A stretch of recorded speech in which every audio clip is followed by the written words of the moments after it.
Nagsimula ang kwento habang tinatapos ng isang babae ang buhay ng ating bida. Ang episode ay pinamagatang Reborn. Unang araw, ang ating bida natin ay halos hindi pa makaaninag sa kanyang nakikita. Nagtataka siya kung bakit may green na halimaw sa harapan niya. Siya ay pinakain nito pagkatapos nun ay nakatulog na ulit siya.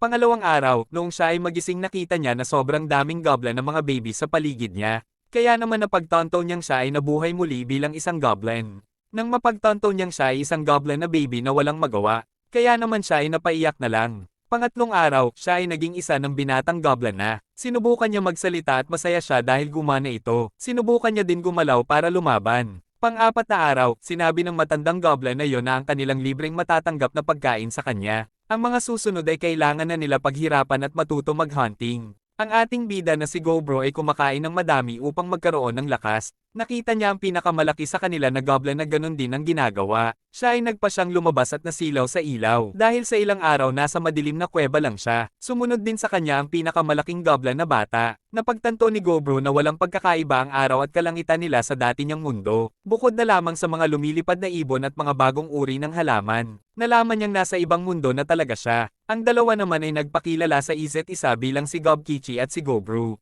Sila ay nagpas siyang manghuli ng kanilang makakain. Nakakita sila ng rabbit na unicorn at sinubukang huliin ito. Si Gobkichi ay hinahabol ang rabbit at si Gobro naman ay tumalon mula sa taas ng puno para sa isang sorpresang pag-atake. Dahil dalawa silang nagtulungan mas napadali ang kanilang paghuli dito. Si Gobkichi ay gusto na kumain. Ngunit pinalo ni Gobro ang pagmumukha nito dahil mukhang gusto nito solohin ang nahuli nila. Pagkatapos niya ipaliwanag ang samahan nilang dalawa, si Gobro ay pinutol ang sungay ng rabbit. Pagkatapos niya makuha ang sungay ng rabbit may lumitaw naman sa kaisipan niya. Nagtaka naman siya kung ano yon. Si Gobkichi ay naglalaway na, kaya naman nag-umpisa na silang kumain. Sinabi naman ni Gobro na huwag siya umiyak habang kumain. Panglimang araw, pinagpatuloy nila ang kanilang teamwork. Nagpasalamat naman si Gobro dahil malaking tulong sa kanila ang sungay ng rabbit. Pinutol niya ang sungay ng rabbit at muling may lumabas sa kanyang kaisipan. Nagtataka siya dito, ngunit pinagpatuloy na nila ang pagkain sa nahuli nila. Matapos niyang makain ng rabbit siya may lumabas na naman sa kaisipan niya na nagsisibing nakuha niya ang kakayahan ng rabbit na kinain niya. Napagtanto niyang ang skill niya sa nakaraang buhay niya ay nasa kanya parent. Ang kakayang ito ay ang pagkain sa kahit ano at makukuha na nito ang kakayahan nito. Si Gobro ay may kakayahan ng tumalon ng malakas dahil sa rabbit na kinain niya. Kaya naman nabilib si Gobkichi sa ginawa niyang pagtalon. Sinabi naman ni Gobro na subukan din ni Gobkichi ang tumapos sa susod na huhuliin nila. Napagtanto ni Gobro na marami pang mas malakas na halimaw sa kailaliman ng kagubatan. Day 6, may isang batang babae na pumupuri sa kanila dahil sa mga nagagawa nila. Nagpakilala naman ito bilang si Gobmi. Sinabi niya ding may nabawian ng buhay sa kanila kahapon dahil sa tinusok ito ng rabbit na unicorn. Si Gobmi ay pinuri si Gobro dahil sa talino at galing nito sa panghuhuli. Si Gobkichi naman ay sinabihan niyang normal na goblin lang. Niyaya naman ito ni Gobro upang sumama sa panghuhuli bukas. Day 7, umuulan kaya naman hindi na natuloy ang kanilang paghunting. Kaya naman pumunta si Gobro sa storage room para magtingin ng pwedeng gamitin upang gawing sandata. Siya nagulat sa nakita. Nakakuha siya ng bakal para gawin itong pataling. Ngunit noong pumasok pala siya may nakita siyang mga taong babae na nakakulong sa storage room. Lumapit naman ang matanda sa kanya na si Gobji na nagpangalan sa kanilang lahat. Sinabi nito kay Gobro na mukhang mabilis ang pag-level up niya kumpara sa iba. Hindi alam ni Gobro ang tungkol sa pag-level up. Kaya naman tinuruan siya ni Gobji kung paano makikita ang level niya. Si Gobro ay level 86 na. Sinabi ng matanda sa kanya na pag umabot si Gobro ng level 100 pwede na siya mag-transform sa panibagong anyo. Sinabi ni Gobji na malapit na bumalik ang mga nakapag-transform na para makita ni Gobro. Nasa sabik naman ng matanda sa mga bagong dadalhin ng mga ito. Day 8, si Gobmi ay nagpapakita sa galing ng pag-asinta. Ang tatlo ay nagpapakita ng magandang teamwork sa kanilang ginagawang pag-hunting. Nang matapos na sila mag-hunting, oras na para sa kanila ang kumain. Natutuwa naman si Gobmi dahil sa ngayon lang siya nakakain ng ganun kasarap. Si Gobro naman ay kinain na ang ahas at nakuha na naman ito ang mga kakayahan ng ahas na kinain niya. Sinabi naman ni Gobro na makakatulong ng malaki sa kanya ang kakayahang nakuha niya. Tinanong naman ni Gobkichi kung kakainin ba nila ang ulo ng ahas. Sinabi naman ni Gobro na makamandag ito kaya naman hindi nila pwede kainin yon. Ngunit si Gobro ay kinain ito dahil siya ay may special na abilidad na kainin ng kahit na ano. Sinabi ni Gobro na kahit anong mangyari makakasurvive siya sa mundong ito. Sa pang-9 at pang-10 araw ay naghunting lang sila tulad ng dati. Ngunit sa pang-11 na araw, sila ay pumunta sa isang kuweba. Sila ay nakakita ng marami paniki kaya tumakbo sila. Inutusan ni Gobro na lumabas na si Gobmi at si Gobkichi naman ay ihanda na ang kanya panangga. Silang dalawa ay nilaban ng mga paniki at ginamit ni Gobro ang kakaibang skill niya at napahinto ang mga ito. Kaya naman madali nilang natapos ang mga ito. Sila ay nakahuli ng madami kaya naman masaya na naman ang mga ito sa pagkain. Nakuha na naman ni Gobro ng kakayahan ng mga paniki sa pagkain sa mga ito. Habang kumakain sila, mga kasamahan naman nilang Goblin ay nanunood sa isang gilid. Pang 12 na araw. Sa gabing maganda ang buwan. Ang mga kasamahan ni Gobro ay pinalibutan siya at may balak na masama. Dahil sa kakaibang kapangyarihan ni Gobro naramdaman niya ang mga ito. At dahil sa galing ni Gobro makipaglaban walang nagawa ang mga ito. Ang isa naman ay nabawian ng buhay dahil naka-activate ang Venom skill ni Gobro. Sinabi ni Gobro na tuturuan niya ng leksyon ang mga ito. Si Gobmi naman ay nagalit dahil sa masamang balak ng mga ito kay Gobro. Pang 13 na araw. Sila ay nakakita ng baboy kaya naman pinagtulungan nila ito para tapusin. Sila ay nagpapakita ng magandang koordinasyon sa kanilang galaw. Kaya naman tiba-tiba na naman sila sa pagkain. Si Gobro ay nagpas siyang dalhin sa kuweba ang mga sobra nilang nahuli para ibigay. Hindi naman makapaniwala ang mga kasama niya sa kabaitan ni Gobro. Nagpasalamat ang mga ito at nagsimula na ding kumain. Si Gobro ay hindi naman talaga tumutulong nung nasa kabilang mundo pa siya. Kaya naman pakiramdam niya binago ang kaisipan niya nung na-incarnate siya. Habang tulog si Gobro may lumitaw sa isip niya. Ngunit wala siyang pakialam dito at agad na lang pinili ang yes. Pang 14 na araw, nalaman niyang nag-transform na siya sa panibagong anyo. Kasabay naman ito si Gobkichi na nag-transform na din na kinagulat ni Gobkichi. Si Gobmi naman ay namamangha sa mga bagong anyo nila. Namangha naman ng matanda sa kanila dahil wala pang isang buwan na kapag transform na agad sila. Si Gobkichi naman ay gusto subukan ng lakas niya laban kay Gobro. Nagsimula na ang dalawa, si Gobkichi ay nagpapakita ng lakas. Ngunit at Gobro naman ay nagpapaki ng kakaibang bilis. Kaya naman nakakarami ng suntok si Gobro kay Gobkichi. Sa bilis ni Gobro madali nakakaiwas ito sa atake at nagawang mapatumba si Gobkichi. Sinabi niya naman na malakas talaga si Gobro. Sinabi naman ni Gobro na mas malakas ang purong lakas ni Gobkichi. Sila ay nakarinig ng mga alolong ng mga lobo. Kaya naman pinakuha ni Gobro kay Godmi ang crossbow na ginawa nila. Ang mga lobo ay hinahabol ang grupo ng mga rabbit. At nagawa naman nilang mahuli ang mga ito. Nakakita din sila ng baboy at agad hinabol ito. Mabagal ito tumakbo, kaya naman hinarap niya na lang ang kanyang katapusan.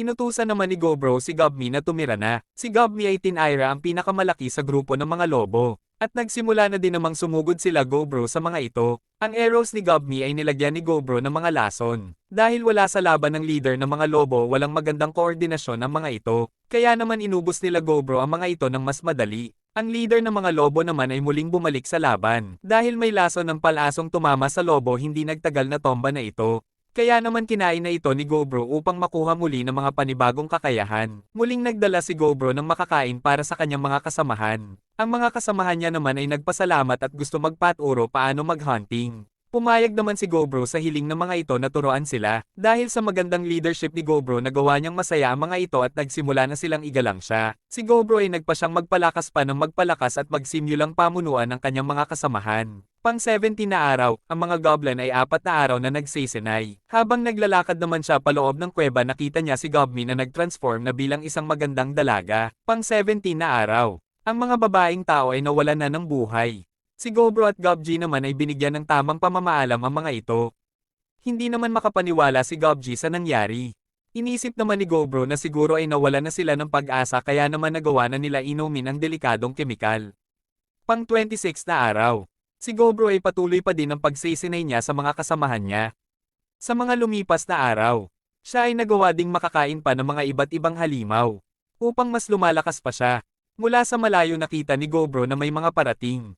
Mukha silang goblin ngunit kailangan nila manigurado. Hamarang naman si Gobji at sinabing sila ay raiders. Sinabi din ni Gobji na sila ang mga ama ng henerasyon nila Gobro. Naikinagulat ni Gobro. Ang mga ito ay may mga dalang pagkain. At meron ding mga taong babae na dala. Ang iba namang goblin ay nasa sabik na para gumawa ng bata sa mga ito. Sinabi naman ni Gobro na sa lakas ng DNA ng mga goblin. Goblin parent ang nagiging baby kapag lumabas na ito. Si Gobro ay naiintindihan na kailangan nila mag-parami. Ngunit hindi may sakmura ni Gobro ang nakikita. Kaya naman sinabi niya sa leader kung pwede siya na ang bahala sa mga taong babae. Ikinagalit naman ito ng leader ng mga goblin at nilait si Gobro dahil isa pa lamang itong newborn. Ang mga kasamahan ni Gobro ay gusto ipagtanggol siya. Dumating naman ang dalawang babaeng goblin at sinabing mag-relax lang silang lahat. Tumigil naman ang mga ito sa kanilang alitan. Ang dalawa ay pinakilala bilang si Hobsato at ang mage na si Hobsei. Sinabi naman ni Hobsato na paano kung maglaban na lang silang dalawa. At ang mananalo ay siyang magiging leader ng buong grupo. Pumayag naman ang leader ng Goblin dahil gusto niya maturuan ng leksyon si Gobro. Pumayag din naman si Gobro sa laban. Ang leader ng mga Goblin ay madaling natalo ni Gobro. Nagtaka naman sila kung saan galing ang sapot na ginawa ni Gobro. Sinabi na lang ni Gobro na hindi niya din alam upang hindi na lumaki pa ang issue. Sinabi naman ni Gobro na mabuti na lang kumain siya ng gagamba para magkaroon siya ng kapagyarihang maglabas ng sapot. Namamangha naman si Hobsato at Hobsei kay Gobro dahil sa pagiging kakaiba nito. Sinabi ni Gobro na siya na mismo ang leader ng grupo kaya naman tinanong niya kung may hindi sang-ayon sa kanya. Pumayag naman ang mga kasamahan ng dating leader na kinainis nito. Sinabi ni Gobro sa mga babaeng tao na sinabihan niya na ang mga kasamahan niya na huwag silang gagalawin. At hindi niya rin sila sasaktan. Pinanggako din ni Gobro na ibabalik niya sila sa kanilang pinaggalingan balang araw. Tinanong naman ng babaeng pula ang buhok kung ano ang gagawin nila doon. Sinabi ni Gobro na wala naman silang gagawin. Sinabi ni Gobro na ang gusto niya lamang ay ang kaalaman nila tungkol sa mga tao. Ang mga babae ay kwento kay Gobro kung paano sila atakehin habang naglalakbay. Ang mga lalaki ay tinapos at itinira nila ang mga babae upang iuwi. Ang mga babae ay napaiyak na lamang dahil sa lungkot na nararamdaman nila. Si Gobro naman ay hinayaan muna silang magluksa. Pang 27 na araw. Si Gobro ay may dalang pagkain. Binati naman siya ng babae ng magandang umaga. Dahil sa kabaitan ni Gobro kahapon. Ang mga babae sa kanya ay magaan na ang loob sa kanya.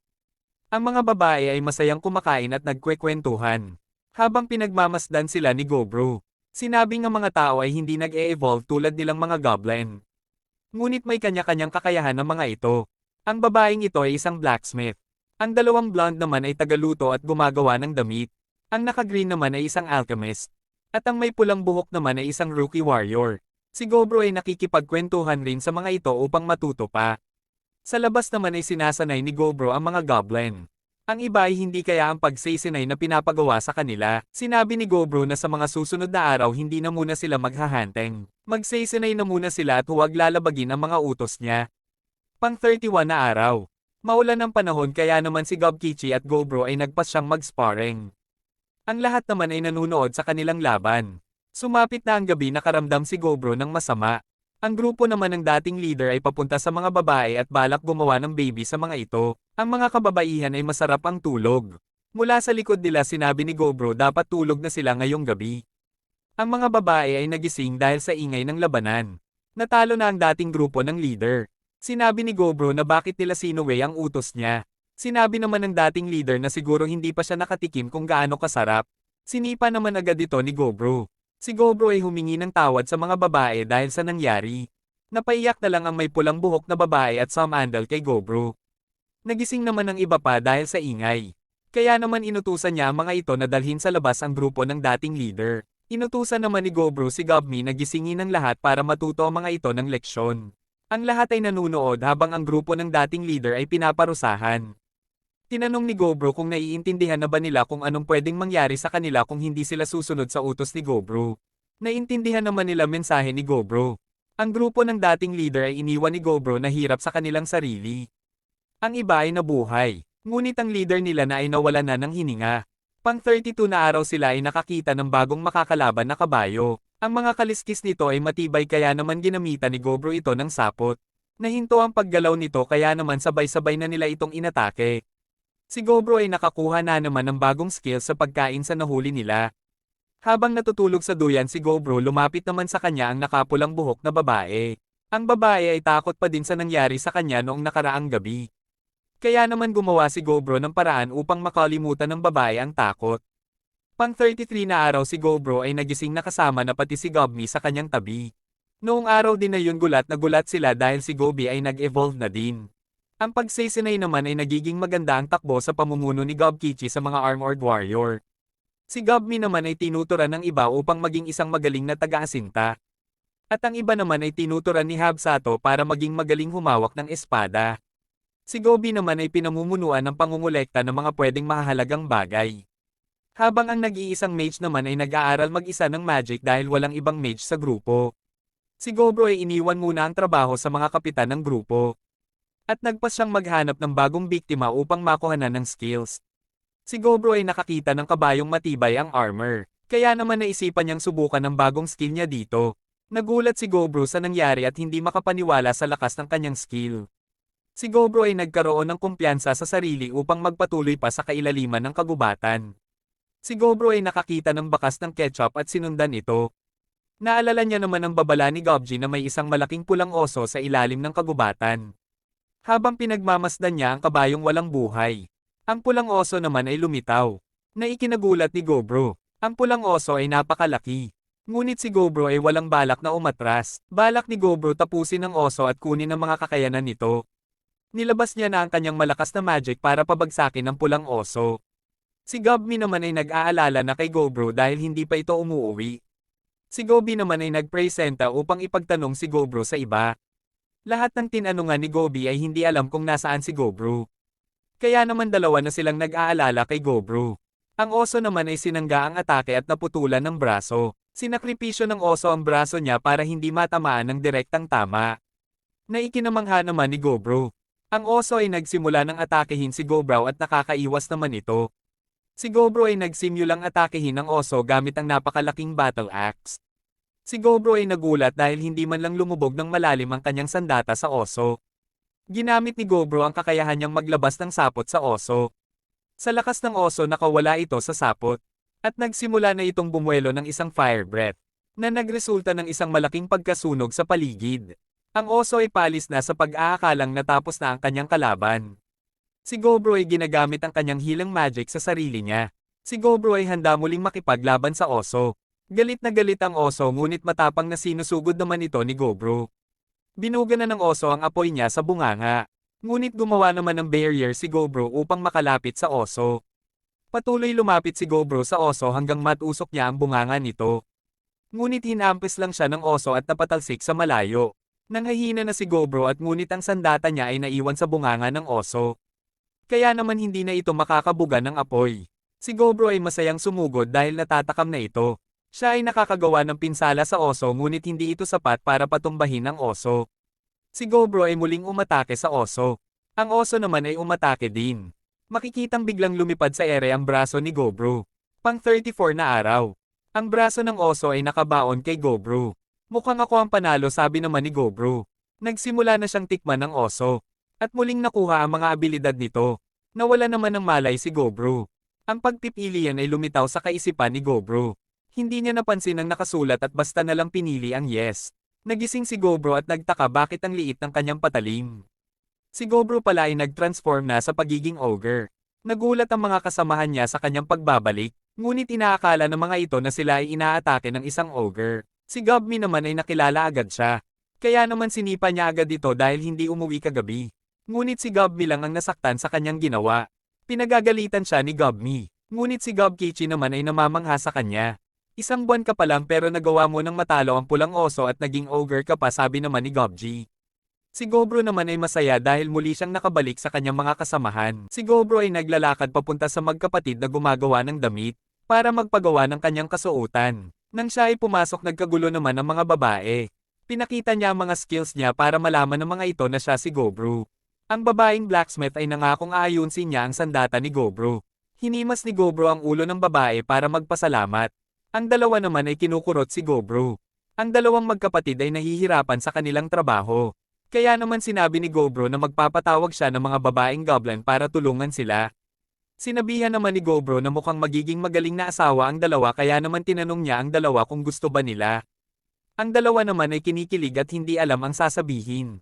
Habang ang dalawa naman ay nagseselos na kanina pa.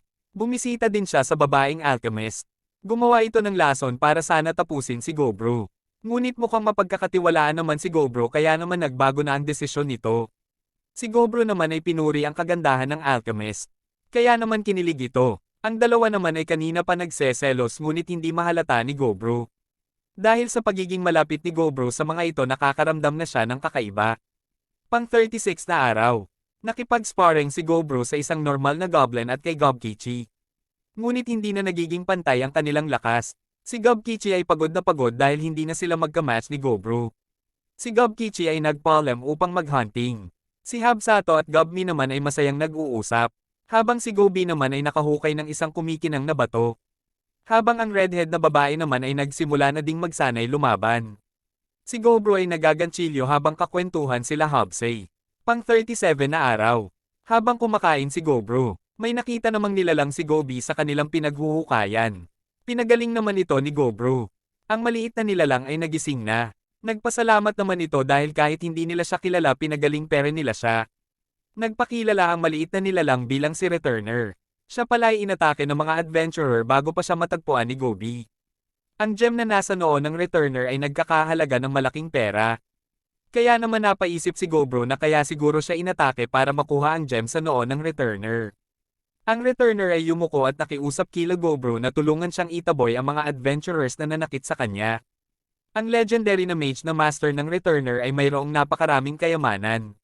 Dahil malala na ang damage ng core ng Returner, nagpasya siyang ibigay ang kayamanan kila Gobro dahil sa kanilang kabaitan. Ang kayamanan ay marami ring legendary weapon na naipon ng legendary mage noong nabubuhay pa ito. Kaya naman nagpasya si Gobro na pumunta na sila ngayong araw. Nangako naman si Gobro sa mga babae na hindi siya tatapos ng mga tao, di bale na lang kung wala na talagang ibang paraan. Sila ay nakarating na sa kung saan nila natagpuan ang Returner. Inutusan ni Gobro na magtago na muna sila Gobkichi at siya muna ang maghahanap sa mga adventurer. Ang mga adventurer ay nakita si Gobro. At inatake naman siya agad ng naka-stealth na tao. Nagulat ang mga ito dahil napigilan ni Gobro ang atake. Sinabi naman ni Gobro na sumuko na ang mga tao at hahayaan niyang mabuhay pa ang mga ito. Ngunit siya ay inatake pero ng mga tao. Naikinagalit ni Gobro. Kaya naman nagpasya siyang tapusin ang mga ito at kainin. Para makuha ang mga kakayahan ng mga ito, siya ay nakakuha ng mga magagandang item. Kinain niya din ang item box. Para makuha ang abilidad nito, sila ay nakarating na sa treasure chamber ng legendary mage. Kaya naman nagpasalamat ang Returner sa kanila. Ang Returner ay naubusan na ng oras. Kaya naman nawala na ito at naging gemstone na lamang. Ang gemstone ay kinain na ni Gobro upang makuha ang abilidad ng Returner. Si Gobkichi naman ay tinanong si Gobi kung ayos lang ba ito. Dahil sa cute ni Gobi, nagka-crush na si Gobkichi dito. Ang mga kayamanan ay nilagay na nila sa item box. Paalis na sila kaya naman nagpasya si Gobro na bigyan ng tamang pamamaalam ang legendary mage. Nagulat ito dahil may hindi nasunog. Agad niya namang sinukat ito. At nagkaroon ng hindi inaasahan kaya naman nagkaroon na siya ng bagong kamay. Si Gobro ay sinabing magpa-party sila dahil nakakuha din sila ng mga alak sa treasure chamber. Pang 38 na araw, si Gobro ay chinek ang lahat ng mga nakuha nilang mga legendary item. Pang 39 na araw, nakapagbigay siya ng 15 na sandata na ginawa ng blacksmith gamit ang mga legendary item. Si Gobro naman ay kinuha ang spear upang maging sandata niya. Ang mga legendary item ay meron ding mga ranks. Ang paghahunting nila Gobro ay napadali na dahil sa mga legendary item nila. Nagluto ang magkapatid ng stew. Ngunit si Gobro ay nag-aalala sa redhead na babae dahil hindi ito marunong makipaglaban. Pang 40 na araw, ang mga goblin ay naglaban para malaman nila kung ano ang magiging ranks nila sa grupo. Marami na ang malalakas sa kanila kaya naman naisipan ni Gobro magbuo ng kumpanyang taga-pastlang. Pang 41 na araw, si Gobro ay nagpasyang mag-solo hunting sa kailaliman ng gubat. Siya ay nakakain ng gold spider, na nagbibigay sa kanya ng kakayang maglabas ng gold na sapot. Nakarating siya sa isang napaka-misteryosong puno, at nakatagpo siya ng isang drylad. Ang mga nilalang na ito ay may pambihirang ganda, kaya naman madaling naaakit ang sino mang makakita sa kanila. Siya ay inaakit ng isang drylad, ngunit hindi magawang makagalaw ni Gobro sa pang-aakit nito. Kung walang gagawin si Gobro katapusan niya na, kaya naman nagpasya siyang gamitin ang abilidad niya upang magpalaki ng hotdog. Nagustuhan ito ng drylad. At nagpasya si Gobro na labanan ng drylad. Sa loob ng 5 oras sila ay lumaban sa isa't isa. Silang dalawa ay nanalo at sinabing bumalik ulit si Gobro sa susunod. Nagpaalam na ang isa't isa. Sa isip naman ni Gobro sinabing napakaganda ng naging laban nila. Si Gobro ay naghuhugas sa ilog. Nang biglang pinalibutan siya ng mga lizard men. Ngunit walang hirap niya tinapos ang mga ito. Sinubukan niya din ang bago niyang kamay sa isang halimaw. Pang 42 na araw. Sila ay nagkaroon ng 2 mage na goblin. Masaya naman si Hobsey dahil sa wakas hindi na siya mag-isa mag-aaral ng magic. Binisita niya ang blacksmith para magpa-enhance ng dagger. Ngunit hindi masaya ito makita si Gobro. Pang 43 na araw. Si Gobmi ay hindi rin maganda ang pakikitungo sa kanya. Nagtataka na si Gobro kung bakit. Kaya naman humingi siya ng payo sa ibang kasamahan niya. Ang redhead na babae ay hindi din maganda ang pakikitungo kay Gobro. Ganon din ang magkapatid na Cook na gusto pa siyang lasonin. Umabot na siya sa alchemist para humingi ng payo. Sinabi naman nito na nagseselos ang mga babae dahil sa mga pulang marka sa kanyang katawan noong umuwi siya noong nakaraang araw. Si Gobro ay hindi alam ang gagawin. Ngunit ang alchemist naman ay lumapit kay Gobro at nag-umpisa itong halikan siya. Siya ay inaakit ng babae. Sa isipan naman ni Gobro ay siya natatakam na. Si Gobmi ay dumating at galit na galit ito. Ngunit gusto niya rin palang sumali kung ano man ang balak nilang gawin. Ang apat na babae naman ay gusto din sumali sa kanilang gagawin. Si Gobro ay nagpas siyang pagbigyan ng gusto ng mga babae. Ang mga babae ay gumagawa ng mga kakaibang ingay, na naririnig ni Gobkichi at Gobi sa labas ng sapot na gintong harang.